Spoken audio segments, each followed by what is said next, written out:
Mana bir fermer qo'shnim bor. Voy, ertalab xo'roz qichqirmasdan chiqib ketadi dalaga, men kechasi to'ydan kelaveraman, 1-2 u daladan kelaveradi. Ertasi kuni ertalab yana tong azon chiqib ketadi, xo'roz qichqirmasdan, men to'ydan kelaveraman, u selektordan kelaveradi. Ne charchab kelar ekan uyga. Soat kechasi 11-12 xotini qilib qo'ygan ovqatni chala-chulpa shunday ichib, charchagan yotoqxonaga o'tib, ne xotinning qorniga boshini qo'yib, bu yerlar ham bizga qarashli. Nasib bo'lsa bu yerda qovun,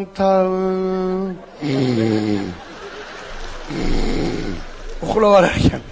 Ertasi kuni ertalab yana chiqib ketgan fermer charchab, yana yarim kechasi kirib kelib ovqatni chala-chulpa ichib, yana yotoqxonaga o'tib xotinning beliga boshini qo'yib, bu yerlar ham bizga tegishli.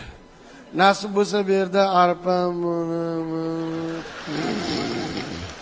uyquni berib orar ekan. Xotini ham hazilkash ekan. Ertasi kuni ertalab chiqib ketgan payt shuni erini to'xtatdi. Ey fermer.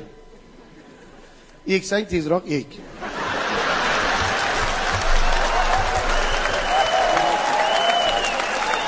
Bo'lmasa yerda arendaga berib yuboraman dedi.